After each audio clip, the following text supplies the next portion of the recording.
So this is kind of a catch-all webinar because I thought, well, there are some Excel tips that I like to use and maybe some of the people out there don't know about them. So I'm going to show you some of my favorite Excel tips. And I just have a simple spreadsheet up here with columns with dates and values and so forth so that I can use them as examples. And so the first thing I want to talk about is autofill, and I'm quite sure that you all know about autofill. And if you select a range or a cell and grab that autofill handle in the lower right hand corner and you drag, well, right now the program is simply going to repeat that number because it doesn't know what else to do. However, if you needed to create a series of numbers, let's say with an interval of 10, for instance, if you selected both of those numbers and grabbed the autofill handle and dragged, it's going to repeat that interval. And so you can create an interval of any amount, 3, 10, 7, 500, whatever you like, and the program will do that for you. So that's one of the nice things about how autofill works.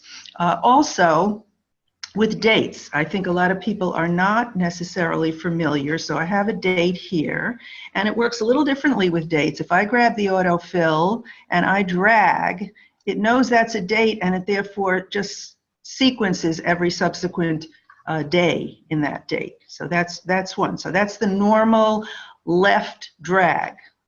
However, if I were to use my right mouse button to drag and on a date and then release, I have a whole series of choices here, one of which, fill days, would be just what I did with the left mouse button, but fill weekdays, and you can see that it's skipping from the 27th to the 30th and from the 10th to the 13th and so forth. So it's skipping over. So a lot of times you might be doing a work type schedule, and instead of having to figure out the weekdays and the weekends, it's going to do that for you. So that's pretty cool.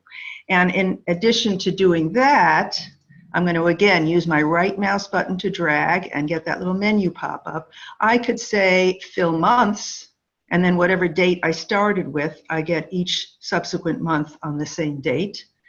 And I also can do, again, right drag. I can also do years. So then it'll just add 1 year to each one. So those are some of the things that you can do with the autofill handle that you might not be aware of.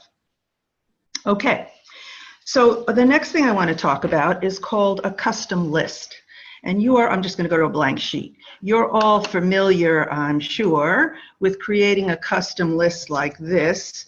If you need a list of days, you can type one day and then it simply knows, and it will just repeat to do the days. So you can either use the 3-character abbreviation for the days, or you can type out the whole name of the day.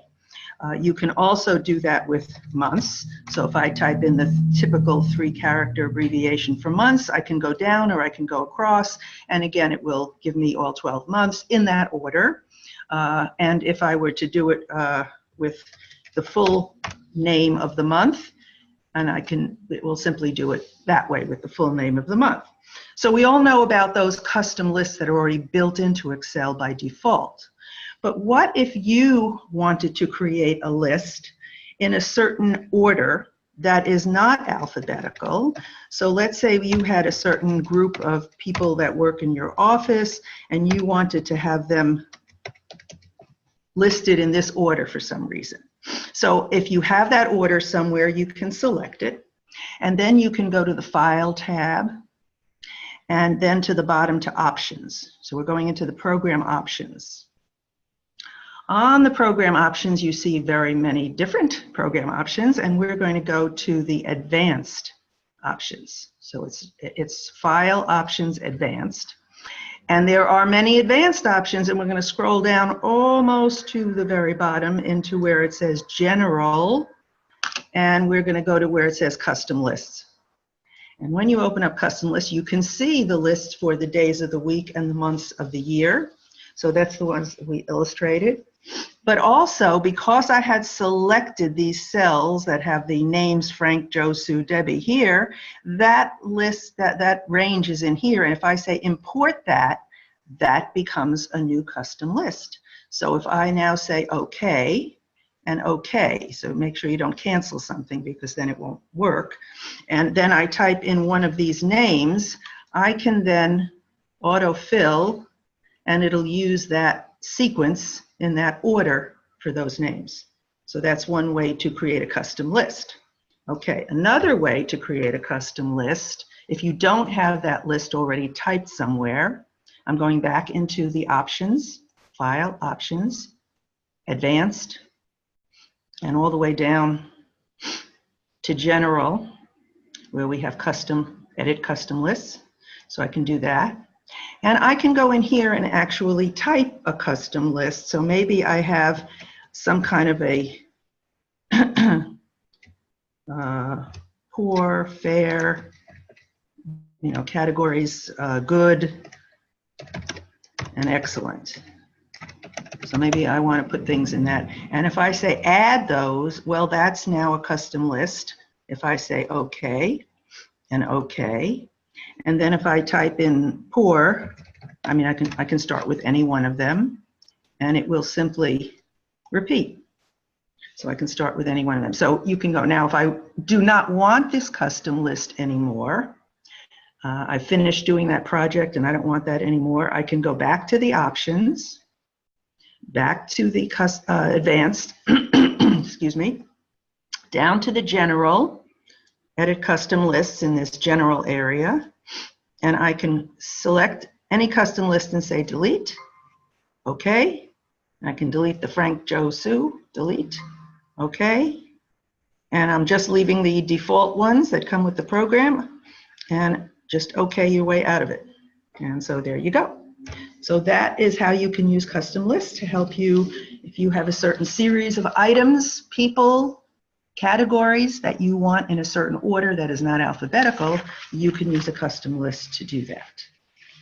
Okay, another feature that is not only true or important in Excel, but in all of the Microsoft Office programs is Autocorrect. And I'm sure you're all familiar with the fact that if you type a word, whoops, if you do a mistyping of some common word, the program corrects it for you, just like it does in Word. Okay, so, but in addition to a large list of words that can be corrected, you can also create your own shortcuts. So for instance, my initials are RK, and I have put in my machine, which I'm using, so that if I type RK in lowercase, I get my name. My company name, Computer Training Solutions, so I can get that. So think how many times you type your name, your company name, your boss's name, some kind of technical terms you use, and so forth. So you can put those in again into File and Options. And this time we're going to use what's called the proofing options. And right on top of the proofing options here is Autocorrect options. So this is the list of, first they're just symbols, but then you get words alphabetically listed. So anytime you type something on the left side, it automatically changes it when you hit enter or space or comma. It changes it to what's on the right side. So that's why if I do RK, you can see I've put in Ronny Kaplan. So I did that already. So let's say your name is Frank Thomas. So I put in FT on the left side, and I do Frank Thomas on the right side, and I say add. And now that is in the list in the alphabetical order where it belongs. Or if you have a, let's say we do, I want to do it lowercase, USC for US computer.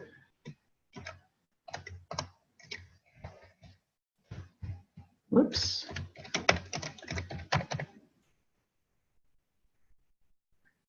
I'm just making up a name here. And I do that. Okay, so there it is. Now, if I go out and again say OK, and I do USC, you get that. If I do CTS, you get that, and so forth. So now the good part is also if I were to open up Word or Outlook and send and make like I was creating a new email, these would be there, the shortcuts, because all the programs are installed as a suite of programs, and they're all using one autocorrect list. So what you put in one program, you put your initials in one program with your name, and it's going to be there in all the programs. Okay, so that's kind of neat. And the other thing to remember with this is sometimes there are acronyms that you use in your business that are the computer thinks, Microsoft thought, is a misspelling or a mistyping, and it corrects it. So for instance, CNA is actually a financial company, but to Microsoft, that's a misspelling of can. So if it keeps doing that to something that you need to use in your everyday work, it can be rather annoying. So here's what you can do. Back into options, back into proofing, and into the autocorrect options. And you can just find that. So I'm just doing CNA, and here CNA is changing it to can. I could delete that. I don't like to delete it on my machine because that's my best example of this, but you can delete anything that's causing you an issue. It doesn't have to be something you added. You can delete something that's in there already. So that's all my advice to you. Don't turn, I've had people tell me that they turned off the whole function because they didn't know how to stop it from correcting certain things that were annoying. So you don't want to turn off his replace text as you type. You don't want to return that off. It's too good a time saver. So just delete the ones that are giving you a problem. All right. And I'm going to cancel this because I didn't actually delete anything. Okay, so that's my little talk about custom lists and autocorrect. So let's go on to something else. And for this, I need a different spreadsheet, which is actually multiple sheets. So here I have a New York sheet, a Philadelphia, Boston, San Francisco, Dallas, and a summary. And we'll do the summary later. The total sheet is set up totally differently, so we're not going to work with that one. So first thing I'd like to do is make this all a little bigger so that you can see it. It is 120%, but I'm going to make it bigger. So the first thing I want to talk about is the concept of grouping sheets. If you need to modify something on all these sheets, or on 3 or 4 of the sheets, you can select them all at one time. So I have the first one, New York, highlighted. You can see that. If I hold Shift and then click on the summary sheet, and then it highlights all of those, they're all selected, and up at the top, you can see it says group next to the name of your workbook. Okay, so you are now grouped. So what that means is whatever you do to one, I'm in New York, and whatever I do to New York is going to happen to all of them. So for instance, if I decide I want to put an overall title here, and I'm going to say, you know, Acme Transportation Company, I'm just making up a name of a company, okay, then that's happened to all of them. And I want to take that and I want to center it, merge and center. Whoops. Why isn't it doing that? There we go. And I want to bold it because it's my heading. And I want to make it bigger. And I said I wanted to make this whole thing larger, so I'm going to go over here and make it a little larger. Okay, so now we're, you know, 130% or whatever. Now, if I go to Philadelphia or Boston, see how the same title, the same everything. Okay, no matter which one I'm on, because I'm still grouped. Let's say I want to take these headings and bold them. And let's say I want to take the month headings here, and I want to bold them, and I want to center them. Now that looks better. Okay, maybe I want to put in a date here.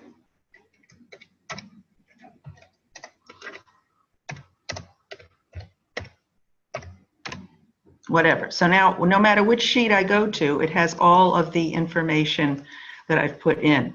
Now, what if you have sheets that you want to ungroup now? I want to change something in the actual data, and obviously the data is not the same for each city, so I want to ungroup. So if you have a sheet that is not part of the group and you click on that, in this case totals, that ungroups it. Or I'm going to group them again. So I click on New York, hold Shift, click on Summary, or you can right-click on any of the tabs and say Ungroup Sheets. So that will allow you to ungroup, and you can, modify your data if you need to, regardless. Now, one of the other, in addition to formatting and typing stuff, when that's going to appear the same way on all of these sheets, another very handy thing is to be able to set up the printing function for all of them. So again, I started with New York. I'll do Shift and click on Summary. And if I were to say, just give me a print preview, this is going to be a standard, nothing has been set up. So it's just a standard portrait. And if you notice, it needs a second sheet because, there's too many columns and so forth. And this doesn't look very, very good. So I have them all grouped, and I'm going to set up the printing a little differently. So I'm going to go to Page Layout. I'm going to change the orientation to Landscape. I'm going to go into the margins and say, give me custom margins, so that I can, landscape is going to mean there's a lot more width space on the page. I want to center it horizontally on the page. And I'm going to just add another inch or so to the top. I could center it vertically, but that always really looks too far down for our eye. And then I'm going to go to the print preview so we can see what it looks like. And notice now I have 6 pages. This is one of 6, and it's all landscape, and it's a little better spaced here on the page with equal space on each side horizontally. And I can click forward to the Philadelphia page, to the Boston page, etc. Okay. I could also, I'll go back out of the printing, I'm still grouped. I could also go to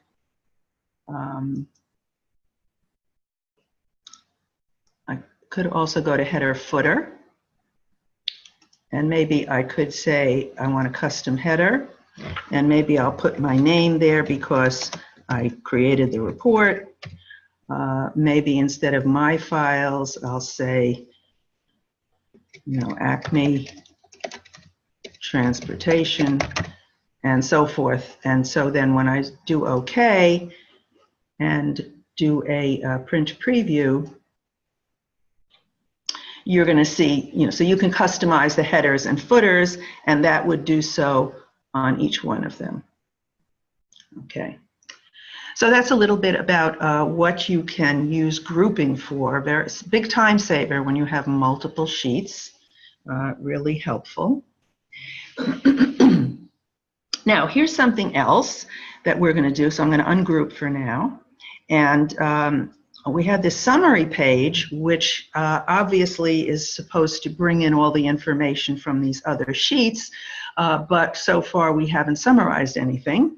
So I'm going to do that right now, and it's real quick to do because they're all laid out identically, and the B6 cell, which I'm in now, is the January figures for this first S2000 printer. So as long as they're laid out the same way, it's quite easy to do this. I'm going to use my auto sum, something I have on my quick access toolbar, or you have on your formulas tab. And I'm going to say go to New York, first sheet, and click on B6. And just like when I did grouping, I'm going to hold the shift down and go to Dallas. So I'm saying give me New York through Dallas on the B6. Give me a sum of New York through Dallas on the B6 cell. And when I hit enter, that's what I get. And here's my formula, sum New York through Dallas. And I can auto-fill it, again, only because this data is laid out exactly the same way on each of these sheets. The same order of the 3 months and the same order of those printers, and it all starts in B6 with the data. So I now have all of the data filled in. Okay, so the reason I did this, not only to show you how you can combine information, 3D formulas, so to speak, but also I wanted to show you something called a watch window.